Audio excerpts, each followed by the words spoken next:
keme osi mabe omo hote nyaye oye hote no mo hona ni ki masi ni choko emi orienta awo director ni la po mawe so ko ma bete never en no gena e wo jole na be se obi ole na bi do ali gunu ke la be kai ro ni onye ai ga to ma ke na keme ro lo mo da be fo ko ba e ba bo ria ani ni o no so ai na tiki ya ko me me bi bo ya na tiki ya ko me me be ta ai na tiki ya ko me me chiri chiri ba bo isoko wa do hey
With the family as he just there, so he don't go. This one our brother, and I they bury so. Now our brother and I they bury so. I they send my so-called people this message. This one our brother and I they bury so. I they tell my so-called youth this message. This one now our brother and I they bury so. Now our brother and I they bury so. Person will be saying one service so-called and they bury so. People they risk their life for this so-called youth to be free again. People they risk their life for we Coastal Region youth to be free again. But we Coastal Region youth we sit down, we fold our hand, we dey feel say nothing dey happen. We dey feel say nothing dey happen. Na people wey be say they wan save our life. Na person wey be say they wan save our life na be this one so. Na person na dey give him life for you for as this so-called man, na person na dey sacrifice life for you. As this so-called youth, na person na dey sacrifice life for you as this so-called youth. As you wake up for Coastal Region, a person that they sacrifice life for you. Our people they die every single day. Our people they die every single day. Now the way we say that they started from 1967, 1966 and 1967, I be this one. Now the way we say so-called people take their slavery, I be this one. The way we say you is so common. The way we say you take their slavery, I be this one. After they declare you Nigeria, after they declare you Nigeria, 1960. Now they begin start to dey kill your Igbo brothers. Now they begin start to dey kill your Igbo brothers. Now they begin start to dey kill your Igbo brothers because of your ignorance as this Okoma. Because of your ignorance as an Ijo man. Now because of your ignorance as an Ijo youth. Because of your ignorance as Edo youth. Now make we get slavery today. Now that same thing that don dey happen. Now that same thing that don dey happen. The same thing wey be say e happen for 1960. Till 1967 before the war break out. Now be wetin just still dey happen now. Now be wetin just still dey happen now. As you as an Isoko youth, na person wey dey fight for your freedom na dey kill so. The same way when Igbo people dey say they kill them 1960 till 1967 before the war break out. Na same thing na don dey happen so. Na same thing na don dey happen so. People they are sacrificing their life for your freedom. You as an Isoko youth to sit down for there, you feel say nothing dey happen. People they are paying price for you to be free. People they are paying sacrifice for you as an Isoko youth to be free. People they are paying sacrifice for you as an Isoko youth to be free. People they are killing your people every single day. You are sitting and watching and nothing dey happen. You sit down dey feel say maybe the Igbos they are not your brothers. You sit down dey feel say maybe the Igbos people wey dey kill today they are not your people. You sit down today dey feel say maybe they are not your people. They are the only people fighting for your freedom as Isoko man. The Igbos are the only people fighting for your freedom as an Isoko man. If you as an Isoko, you the only people fighting for your freedom today are the Igbos.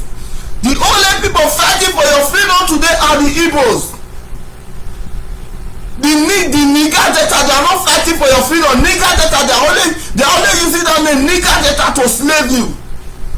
This one I paid a sacrifice for you as an Isoko youth. as a youth in this so-called land, the man you are seeing here, he didn't die because of any other person. The death of this man was for Isoko youth to be free. The death of this man was for we Costa Rican youth to be free. He came out to sacrifice life because of you. He came out to sacrifice life because of we. He didn't come out to sacrifice life because of oil. He never came out to sacrifice life because of oil. He came out to sacrifice life because of your freedom. Because of your freedom, that is why this man came out, and today he's being laid to rest. And many have gone, and many are still willing to go again.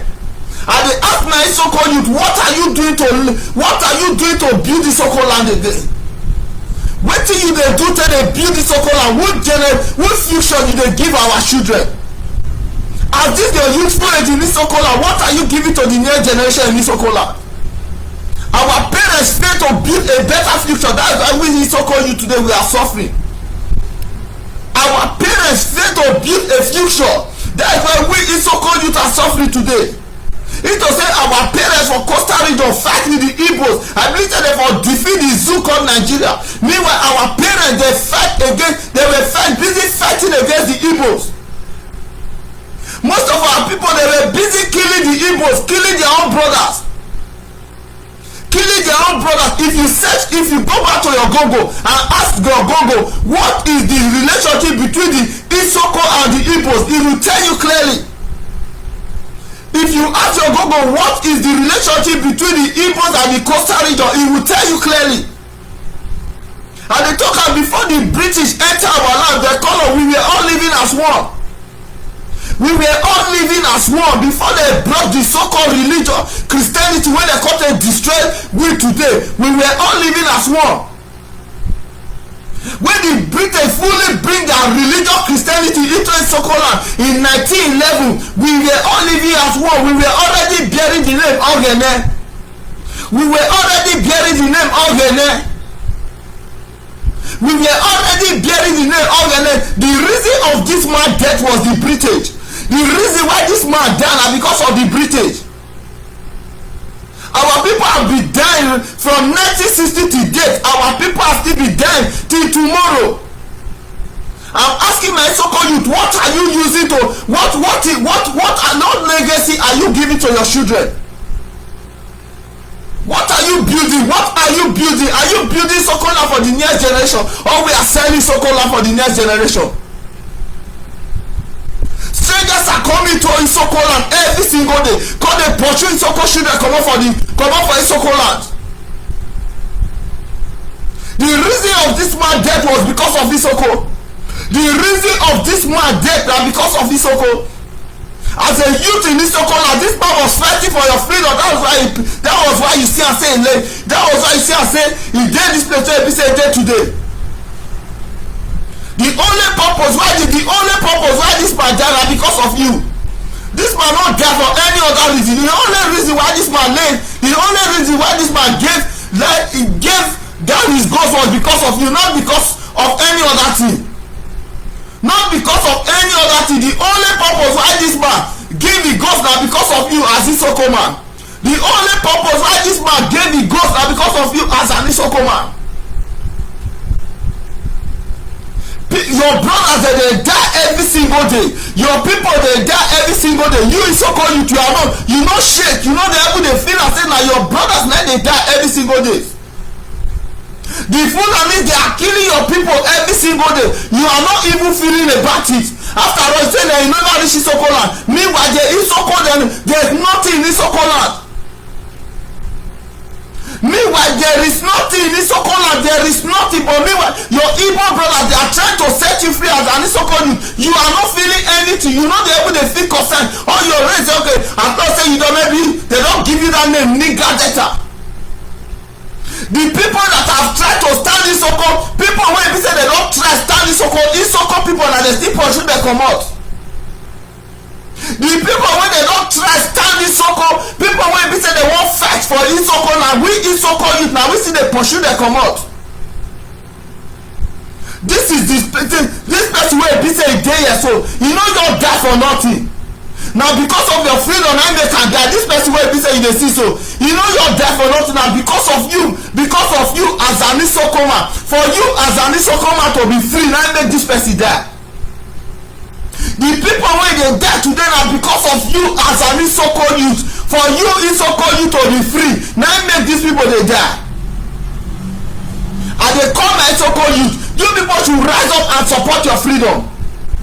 Take your freedom once and for all. Take your freedom once and for all. This is the only time for we Isoko youth to build a future for our children. This is the only time for we Isoko youth to build future for our children. This man wey be say he die so, he have family. This person that died there, he has family.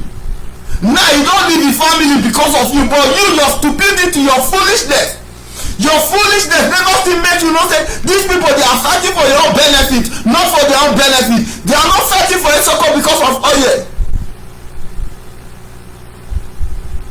We are Isoko thing. I don't know they talk about these Igbos. They are not fighting for Isoko because of oil. They are fighting for Isoko because they know their Igbos are Isoko. Same way Isoko are Igbos.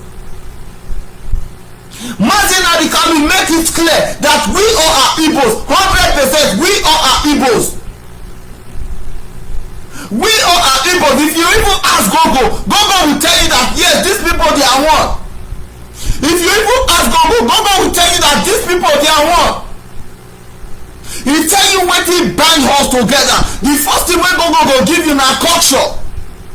But Britain don bring their religious Christianity come that take kill our culture. Britain bring their religious Christianity come that take kill our culture. This way be say bind us together. We no dey look am again. How we dey look na this religious Christianity. Your brothers are there and every day your pastor dey declare say I dey see for social media pastor dey declare say make dem start for 40 days prayer when people dey die. I dey tell my Isoko youth prayer will not save Isoko land. Prayer no go save Isoko land. Adami Dudu as Adami Dudu rain reach, as Adami Dudu pray reach, where is Adami Dudu? Adami Dudu have dead, he don go. Adami Dudu, as Adami Dudu preach for Isoko land today, where is Adami Dudu? Adami Dudu don go. Nobody for Isoko land wey go say no about Adami Dudu. Nobody for Isoko land wey go say no about Adami Dudu. But today where is Adami Dudu? Adami Dudu have gone. The prayer wey be say Adami Dudu put for ground, he save Isoko land, he no save Isoko land. The prayer wey be say Adami Dudu put for ground, he no save Isoko land. The only thing wey go fit save Isoko land na when Isoko free again. The only thing wey go fit save Isoko land na when Isoko free again. See our fathers, the so-called useless elders wey dey Isoko land, man call them useless. They dey beg Fulani make dem give them position. When our elders don sell our right, why e be say the Fulani dem no go take us take play? The only reason why Fulani dey take we so-called youth take play today na because say our elders don sell it. Na because say our elders dey don sell us. When our elders don sell us, wetin remain? Their youthful age, instead of them to use their youthful age take build future for we this generation, they don sell our future now. They don pass out to us. The moment we still do the same thing to our children. And they tell my Isoko youth, na only we Isoko youth go fit build Isoko. Our fathers no go fit build am, our elders no go fit build am, our kids no go fit build am. All those ovie wey be say dey Isoko, they dey get money from federal government. Federal government dey pay the money. Now the money wey federal government dey pay all those ovie wey be say dey Isoko land, na im make dem dey tie you for slave. If anything dey happen, they no dey fit dey represent you. Who be ovie? Ovie na for the people, but ovie wey dey Isoko land, no ovie dey for Isoko land for wey be say dey for Isoko people. The ovie wey dey for Isoko land, all of them dey for their pocket. All the appointed king wey be say British put for Isoko land, all of them dey for their pocket. Wetin concern king concern politics. Wetin concern king concern politics. Wetin concern elder concern politics. I dey tell my Isoko youth, the reason why this person die, the reason why this brother die, the reason why this brother lay there die, na because of you. The only reason why you still say this brother put down a ghost for you, na make you for dey free again.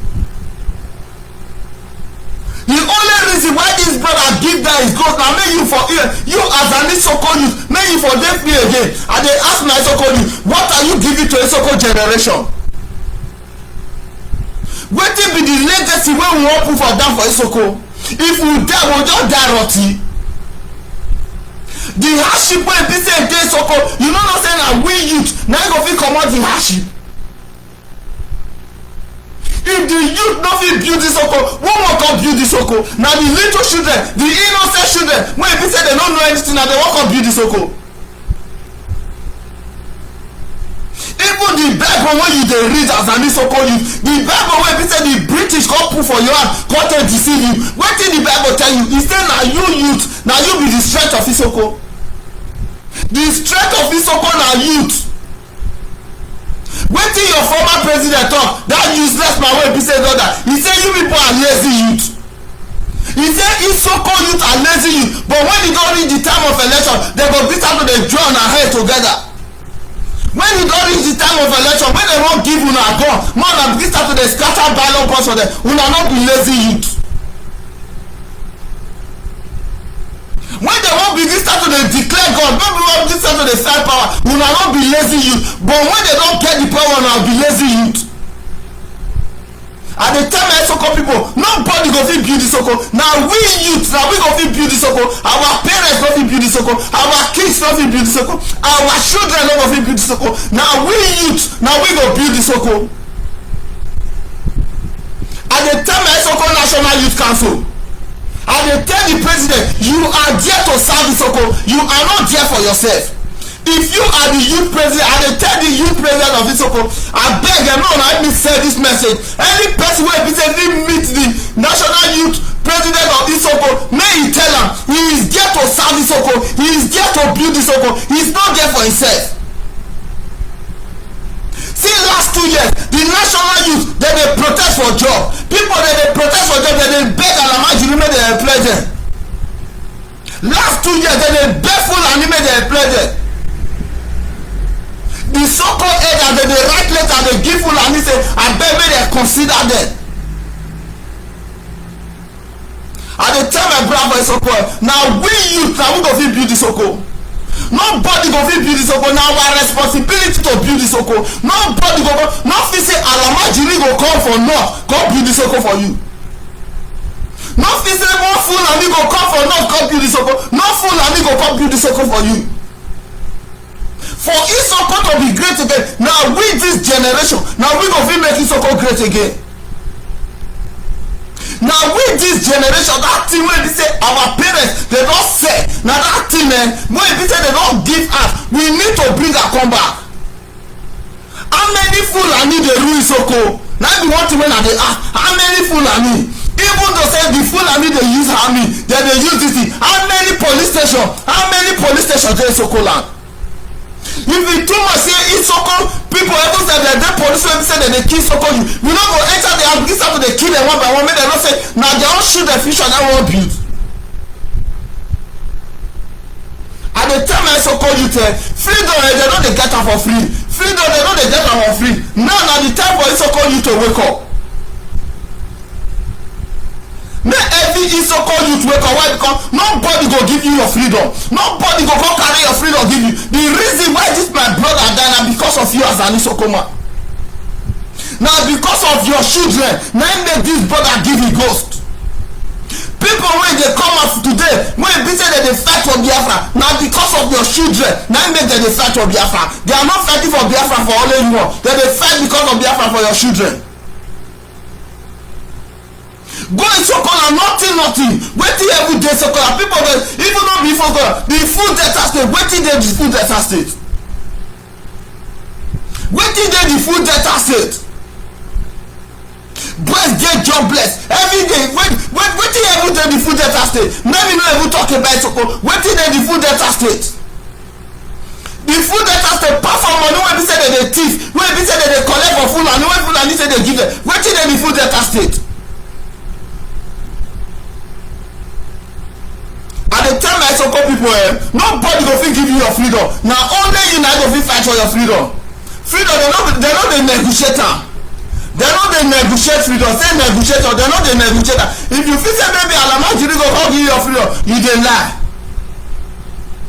If you feel say Alamajiri go come give you your freedom, you dey lie. If you feel say maybe Alamajiri they go come say they won't give you freedom, nobody go give you freedom. Nobody go give freedom for free. Freedom no be for free. Freedom, they no dey negotiate for freedom. They no dey beg person for freedom say come give me freedom. No, they no dey beg. Freedom na wetin be say you they say your Bible wey be say the food wey be say the British come give you, Bible wey be say they carry enter your land 1911, the Bible wey they carry enter Isoko land 1911, wetin the Bible talk? The Bible say the kingdom of God suffereth violence, and the violence are taken by force. Only the one wey be say they wan take their freedom na go take am. Only the ones wey be say they wan take their freedom na go take am. Today the Fulani tie you, they tie you put for ground, you dey pray. Your pastor dey say make you dey pray. Prayer wey you don dey pray since when they born you for Isoko. Why the prayer never change Isoko land? The prayer wey be say you dey pray since when they born you for Isoko land, why the prayer never change Isoko land? Still you dey pray. You say na prayer na go build Isoko. Prayer no go build Isoko. Prayer no go build. You go pray. You no go get any result. The pastors wey dey tell you say make you dey pray for Isoko land, why be say your brothers dey die? The pastors dey busy dey builders, dey busy dey buy property for their family. Pastors dey tell you say make you dey pray. Meanwhile, people wey dey fight for your freedom, dey kill them every single day. I dey tell my Isoko youth, na our responsibility to build Isoko land. Nobody go come build Isoko land for us.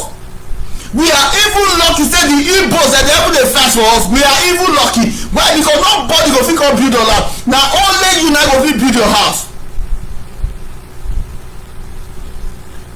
I dey tell my brother, more wake up.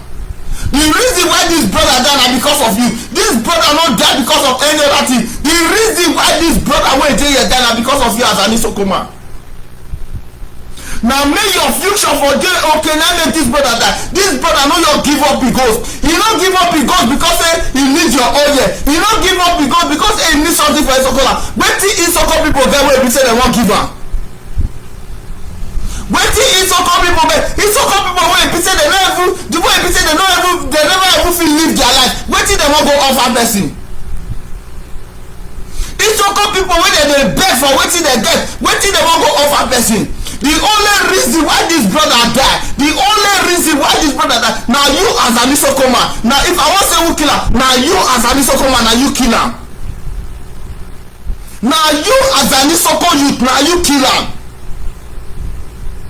Why? Because if we don't get sense, they give God create this brain, make we use at a reason. He give us this brain. As educators, most of them they claim say they do educate. Why they don't go back? Why they don't go search about it? Even the one see, and they talk about most of our Isoko fathers say they are useless.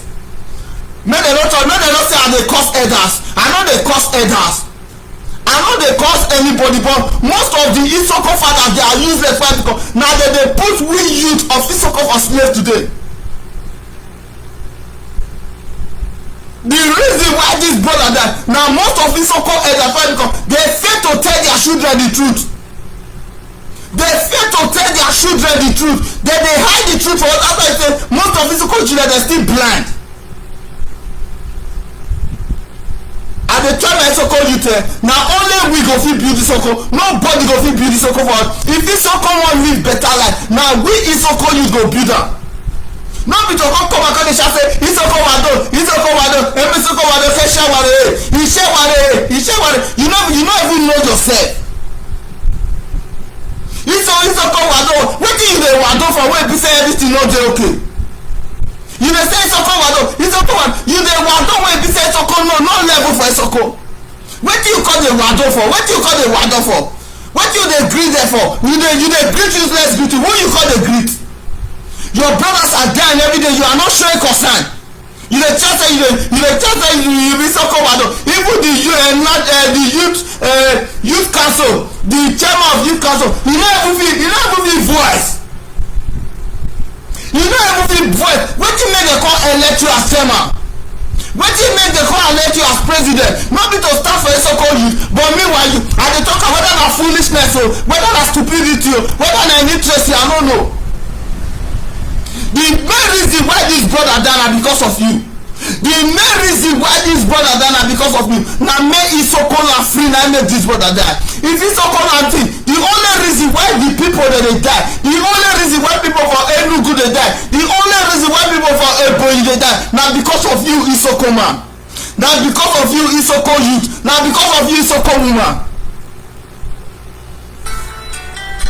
Na because of you. You no get any other reason why be say dey die. Na because of you.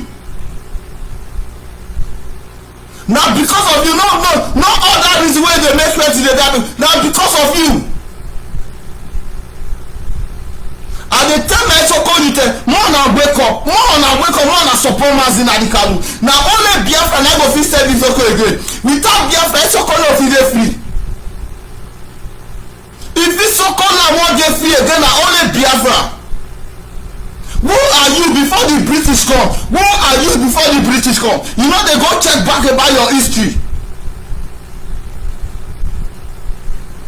You know they go check back about your history. Why did the British carry Christianity come to destroy you? Why did British come to start to divide you? Today your brothers are dying, you are not even showing concern. You know they even dey feel the pain say your people are dying. You know they feel the pain say your people dey die. All you don't know say man everything just dey. And they tell my Isoko, see if you not fight for Biafra na your children na you dey put for slave. If you not fight for Biafra na your children na you dey put for slave. The only reason why you still be slave for that zoo called Nigeria na because say you never know yourself as Isoko youth. As an Isoko youth, na because say you never know yourself na make your people still dey die. Na because say you never know yourself na make you still be slave. God bless you with everything. Fulani come for another place. No be say na even the Hausa o. Fulani people wey be say they no know anything na they dey rule you. They don pursue every Isoko. If you enter Isoko village, all Isoko village don close. You go enter Isoko na for village every time. Your sister na only 2 or 3 people na dey stay. And no. If you the place where you say that they even dey cut town for Isoko, if you go that place you be ashamed of yourself. They talk say na town, Isoko town. The town wey be say they pray for Uro anyway. Even Ole wey be say e dey as Ole open reach, go Ole make you see as Ole be. As Ozoro open reach, go Ozoro make you see as Ozoro be. Go Ozoro make you see as Ozoro be. No here for Isoko wey be say you when you be say yes you go say that okay. Now this place na be the best place for Isoko wey be say no place. You come by God dey Isoko Wado. Wetin you dey wado for? Wetin Isoko dey wado? Isoko like that. I no fit say Isoko you I no lie you. We are wayward. When they talk say wayward, why? Because we get brave but we no dey think. We Isoko youth we get brave but we no dey think. We get brave, we dey feel say we get head but person wey no get head e better pass many people. You come and dey say Isoko Wado.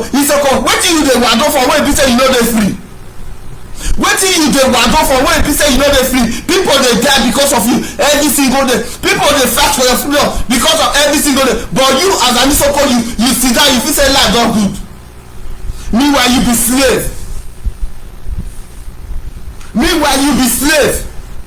You dey feel say life good. Meanwhile you be slave. You yourself you know say you na slave. You dey feel say life don good. Cause the full consultant called the zoo called Nigeria. Who know Isoko? I dey always dey talk. How many times Isoko people don come out for presidency? How many times Isoko people don come out for senator? Who Isoko man don come out for senator? Who Isoko man don rule for governor for the Delta state? Even the so-called Delta state, who Isoko man don rule for the Delta state? But meanwhile the Okosi carry go come give you Isoko Wado kitchen. See I dey tell my Isoko youth more na support na freedom. More una support na freedom, more una comot una sense for all those wayward sense. God give us this brain may we use am take reason. God give us this brain may we use am take reason. This brain na to reason, this brain na to think. Today even the British come give una the things wey be say I don't know dey talk am I wish to something about even the English English na wetin be say dey take destroy us. That's why I dey talk am. If Biafra come, English no go dey our side. English we go cancel English. We go cancel English. We go make sure say we bring the English down. English no go dey. You know, if you be so competent, if you dey go school na so called don take dey teach you. If you wan learn another language, you fit pour another language join am. When the British enter our land, they dey force our parents to speak English back us. Why the British, why they no speak Isoko? Today the British that they don give Christianity, your own Igbo brothers, you don turn back against them. They dey kill your own Igbo brothers. People wey be say dey fight for your freedom, you know they even dey reason am. I dey tell my Isoko youth for Isoko to be great again, we need to wake up. For Isoko to be great again, we need to wake up. Nobody go fit help us build Isoko. Na we youth of Isoko na go build Isoko. Na only Isoko youth na go fit build Isoko. Before na need dey pursue us o, dem dey pursue us. Before you know dem go pursue every Isoko to work for Isoko land. The remaining few Isoko wey go dey, dem go turn the remaining few Isoko to wetin? Dem go turn dem to this thing wetin dem dey call all those Alama Judea or come turn dem to Islamic. I'm not against religion don come turn dem to the okay see Obaseki now. The Obaseki wan become a governor for common Edo state o. He don from pastor he don enter this emir. They don convert am. For him to no enter position, I dey tell my Edo state youth I get the right to talk to you. Don tell me this one wey you wan talk. Before they cut am 1991, before they give you Edo state, give yourself Delta state, we were one. There was nothing like Edo state, there was nothing like Delta state, so I get the right to talk to you. The son Shomole wey be say destroy Edo state, na the son Shomole now na dey campaign Oshobaba all those youth wey be say dem dey send me message, bros abeg send me thing, una be fool. Any youth wey be say I dey tell my people wey dey anywhere, if your brother dey tell you say bro send me something, tell am say be fool.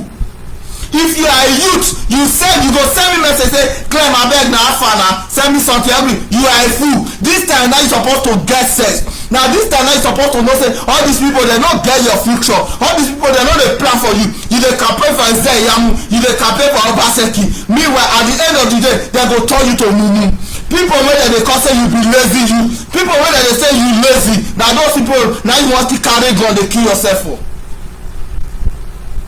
People wey dem dey say you lazy, na the same people na you dey carry yourself say you wan still kill yourself for. The same people that dey say yes this one na lazy you, this one na the same people na you dey carry your gun na you say you wan kill yourself for. I dey tell my Isoko brothers more una wake up, more una wake up, make una wake up, make una wake up. There is no hope for the zoo. Nigga data no go fit save you. We are not nigga data. There is nothing like nigga data. We are all Biafrans. We are all Biafra. If you look our culture very well, you go even know say yes, we are all Biafra. Just tap for your Google. What is the relationship between the Isoko and the Igbos? The first thing wey go better you say culture. Wetin be culture? Culture na the way wey be say you dey live, but today they don throw away your culture. The British don carry this thing religion come take throw away you. Now you don throw away your culture. You don decide to dey pray. Now dem dey declare say make Isoko fast for wetin 40 days 40 nights. Dem dey say make dem fast before the independence day wey world people. The people wey dem dey say more na fast, the same people dem no dey fast o. People dem just dey pray. Wetin dem dey pray, dem no know wetin dem dey pray. All the prayer wey be say dem don pray for Isoko land, why the prayer never produce result? All the church wey be say dey all corner of Isoko land, why the church no dey produce result? Why? Because you know wetin? Because there is no God in Isoko land again. I dey talk am, God no dey Isoko land. That's why Isoko dey go backward. Isoko dey go back every day. Why? Because there is no God in Isoko land. There is no God in Isoko land. My name na Ogenemaro. Wetin be Ogenemaro? Wetin Ogenemaro mean? God is great. Imagine person wey dey bear God is great. Go come change the name to another name. Wetin you be before the British come? You no get sense. You no fit reason yourself as an Isoko man say before these British people come, wetin we be? I dey tell my Isoko youth na only we go fit build Isoko. Na only we go fit build Isoko. Nobody go fit build Isoko. Nobody can build Isoko for Isoko to great again. Na we youth na our responsibility to make Isoko great again. You see maybe one person come and say Isoko wado one fool and you come say he wan help you build Isoko. No fool and you go help you build Isoko. Isoko for Isoko to be great again. Na only we the youth of Isoko go fit stand Isoko. Even our sisters now, our brothers Urobo, as close as Isoko and Urobo close it, now how they do them? As close as Isoko and Urobo be now, how they do them? Now they don't every day divide them. Isoko and Urobo, they not the claim say they be one again. Isoko and Urobo, they not the claim say they be one again. And they tell my Isoko, the only reason why that brother died na because of you. The only reason why that brother died na because of you. The only reason why that brother give up his ghost na because of you. Na because he won't make you as an Isoko, he make you come out for slave. The only reason why that na because of you as an Isoko, he won't make you as an Isoko, he make you come out for slave. Today you dey say Isoko wado, Kishewa, you dey greet wey be say you still dey under slave. I dey tell my Isoko youth more na wake up support Mazi Nnamdi Kanu. There is nothing like nigga data. There is nothing wey be say go fit help Isoko again. I dey tell Isoko youth make una take una freedom for una elders hand, because na una elders na dey sell una. All those kings na dey sell Isoko land. Because Fulani no go fit enter Isoko land without say dem no follow person come. Nobody go fit enter house without say person no invite her come inside house. Even before thief come thief for somebody house, the thief dey first give her information say that person I know I go the person house. The elders, all those king, all those people wey dey call Ovie, na dey sell Isoko. All those elders, all those offset, your papa, I dey tell you see, your papa na dey sell Isoko, offset Isoko. Ojabe Isoko ni na fi ko sera Ojabe ro Isoko. Isoko woman ni na fi ko sera Isoko ro woman. E wa re po bi ne be via Isoko fi ko sera e wa re na be ran via. Isoko woman, emewe bi ru Isoko, emewe bo lock Isoko. Isoko abeta ni Isoko woman, emewe bi ru Isoko. Emewe bi fi oto Isoko, emewe bi fi oto kemo Isoko. We bi ru ariovo bo we beta ni Isoko woman, we bi ru ariovo we beta ni Isoko woman. Ebe Isoko tera woman, mu we bi ru ariovo a. We be ruariovo we beta ni Isoko ti woman, we be le Isoko ti woman, and we be le we be ruariovo. Isoko ti woman owo makowe, Isoko gbe woman owo makowe. Isoko good, he good for we. Isoko bad, he bad for we. We go still pass out to our generation. Maybe sema Isoko mabo sama Isoko. No. Owo no wu na ifikira rowo. Usa me bebe takowe. Omo no wu na ifikira rowo. Fikira vorowu. Fikira orowu. Usa me bebe takowa. Fikira orowu. Ọjà tí wù ọjà ìjọ́nu wẹ̀ pa màá ọmọ nàjà tí wù ọjà ìjọ́nu wẹ̀ pa màá lórí ọmọ nàjà tí wù owó nàjà tí wù fíkìlù wẹ̀rí wáré hìá ọ̀lẹ́lẹ́ ríẹ̀nì ṣebí wẹ̀ ríẹ̀nì àbí fi ọ̀tọ̀ náà ṣebí èvàbẹ́ wẹ̀rẹ̀ na àbí iyán fòrá ní èvàbẹ́ wẹ̀rẹ̀ na ṣebí Evabe were na abi pinyo vorano emi Isoko abi pinyo vora no evabe were If I be where now, I be bang if I be where. Bele dey sweet una, they kill na people. Bele dey sweet una. People dey fight for so-called freedom. They kill the bele dey sweet una. Bebe takuwai otito wama uze mebe takuwa otito wama itoko otito wama uze mebe takuwa otiti sokoma otiti sokoma uze mebe takuwa pobio uze mebe takuwa pobio mona ready go reach soko body o e go reach soko body wawarege okenena emi soko wawarege okenena awonu wabi ose bezowana ose ovo bezowana na ose na de sell na awona bezewa oh no oh no ah no isoko so wawarege amerie una dey see wetin dey happen una dey see these people that dey call for una every day. They no wan make it una move forward. They no wan make it say Soko develop. Una dey see everything wey be dey happen. I dey tell my Soko youth, try to take your power comot for your elders hand. Why? Because na all those elders that dey say Soko land, if Soko no good today, na because of all those elders. If Soko no move forward today, na because of all those elders. If Soko no good today, na because of all those OVA. All those OVA na dey say Soko today.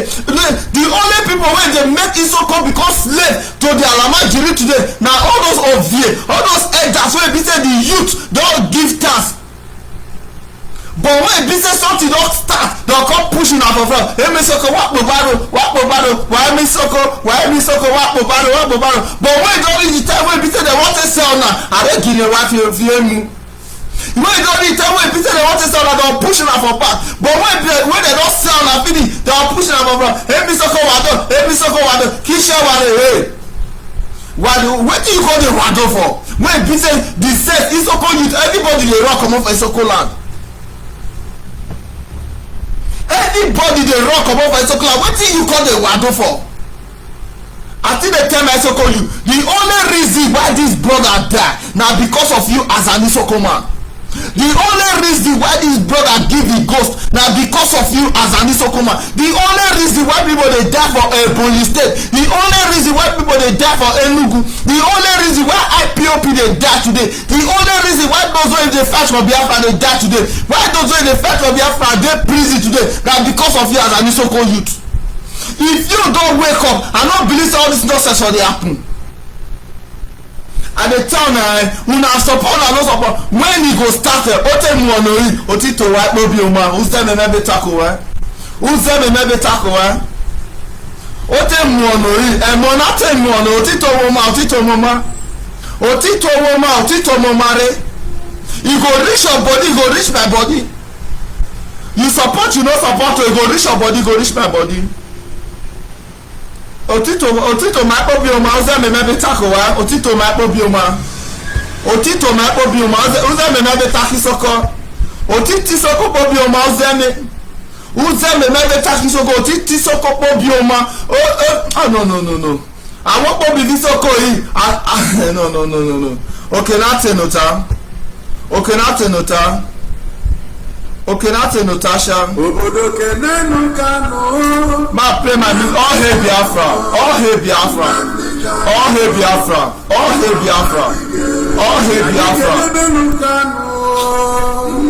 Let me play my Amadike number. Amadike Biafra. Hey, Amadike.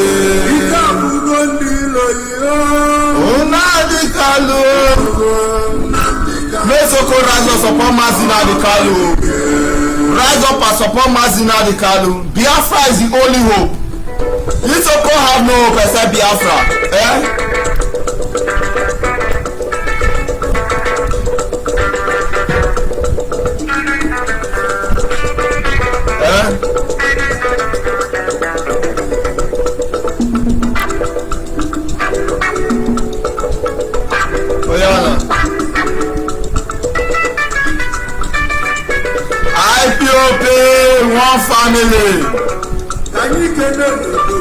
Nnamdi Kanu.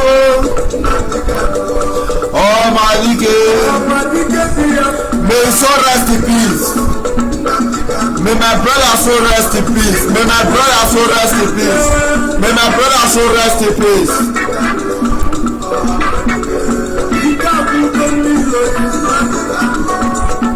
May my brother soul rest in peace. Wherever he is at this moment, may his soul rest in peace. May his soul rest in peace. Nnamdi Kanu.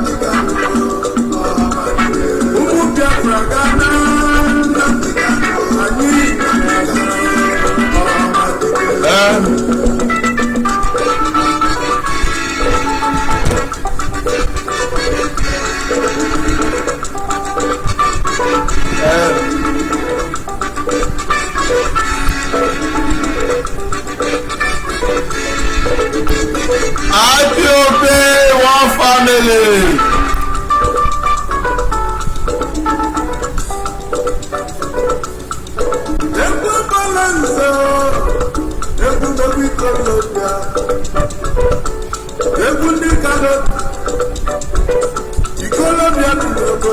I greet my people.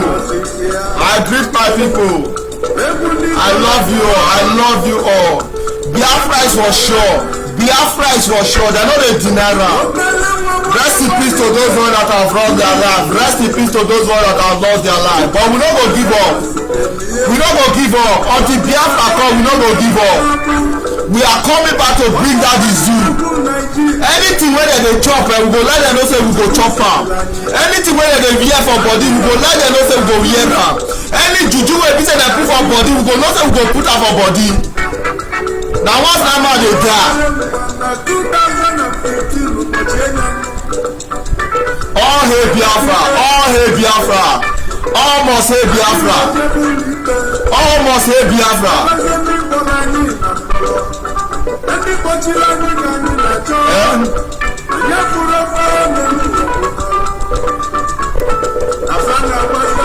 I greet my house, I greet my people, all must hail Biafra. At the end, they all must hail Biafra, all must hail Biafra.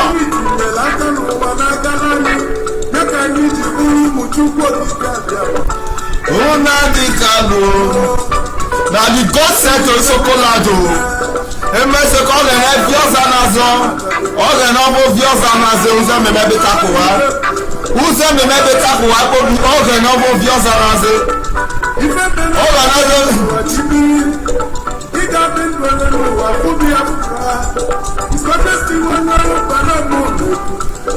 See, no be say I dey lie, na only God and I send Mazi na the Kanu call save Isoko. Na only God na I send Mazi na the Kanu call save Isoko. Ọ̀rẹ́ náà bó fíọ́sà náà zẹ kò wá, ọ̀sẹ̀ mẹ́mẹ́ bí takò wá. Ọ̀sẹ̀ mẹ́mẹ́ bí takò Isoko, ọ̀rẹ́ náà bó fíọ́sà náà zẹ, ọ̀rẹ́ náà bó fíọ́sà náà zẹ.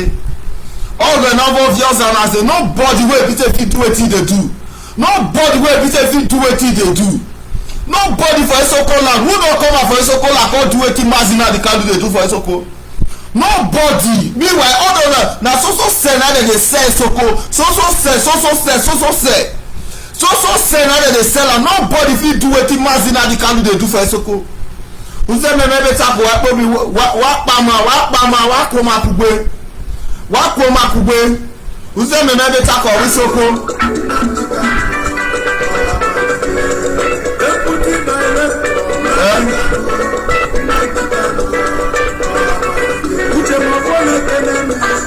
Nnamdi Kanu irọ́fọ́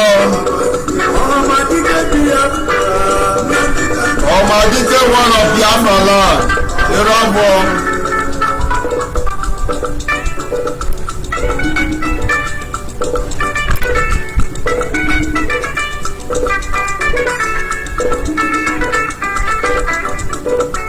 Biafra is for sure. We are not negotiating. We know they come negotiate for Biafra. We know they come negotiate. There's nothing like negotiation for Biafra freedom.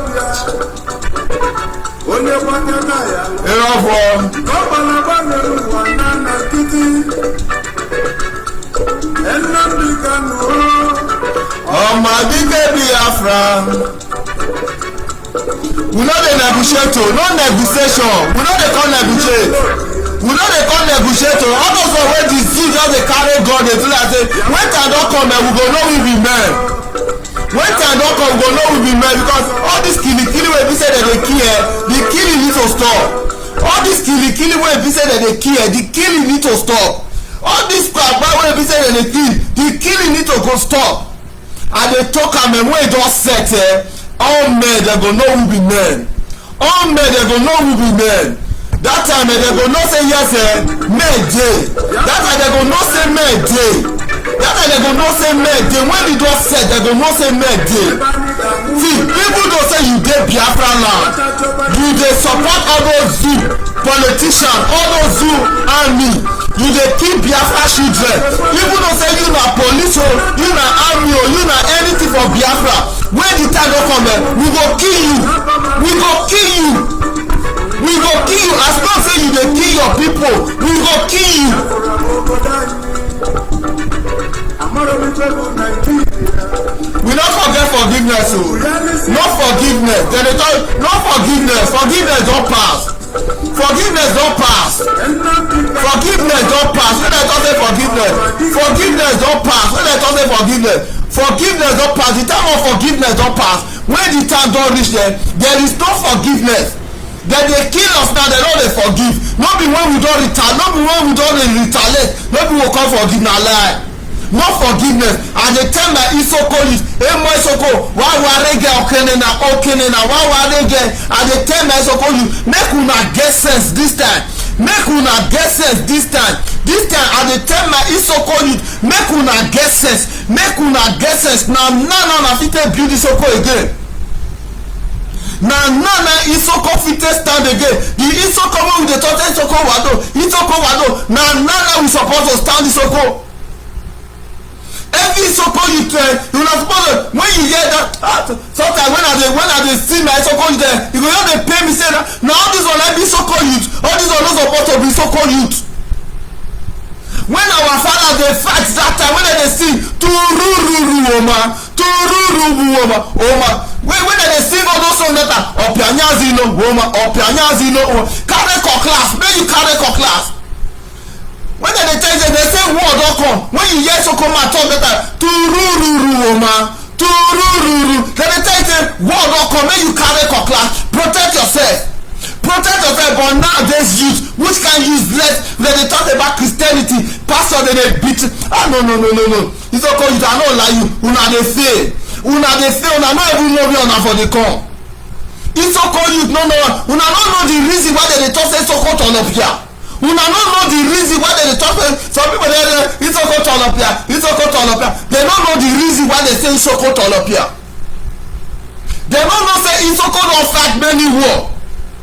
Una allow people wey be say dem come conquer Isoko, come start to dey write Isoko history. Today the British dey write about Isoko youth, dem dey believe say wetin dem dey steal for internet na the truth na dem dey write about Isoko. The British wey be say dem come deceive una with Christianity, dem dey write about una dey visit na the truth na the British dey write about una. The British carry power give Fulani, they give una Christianity. The Christianity wey be say the British give una, the British dem dey use the Christianity. God British whether dem dey serve God.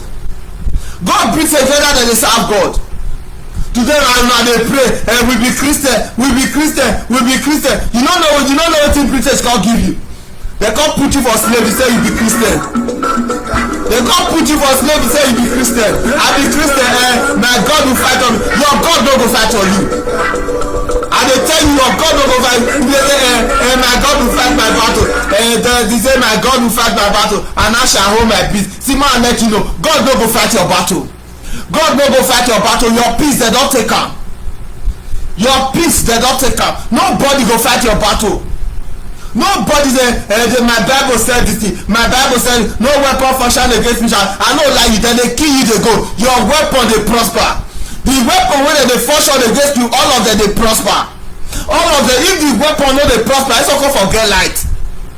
No weapon fashioned against me shall prosper. Meanwhile Isoko nothing dey Isoko. The weapon wey they fashion against Isoko, then they prosper. Fulani dey kill Soko every day, dem dey prosper. The Fulani that dey kill Soko every day, the Fulani dey prosper. Your pastor dey tell you say leave am for God, leave am for God. You dey die every day. Your pastor dey say leave am for God, leave am for God. Your pastor dey just say leave am for God. Your pastor dey carry comfort dey waka. I dey tell my Soko youth, wake up and support your freedom. Wake up and support your freedom. Nobody go fit beat Soko.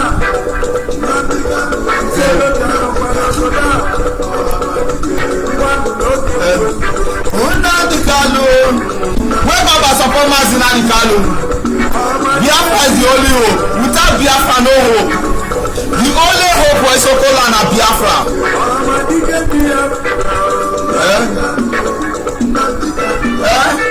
Madike. Yes, my people, I greet you now. I greet my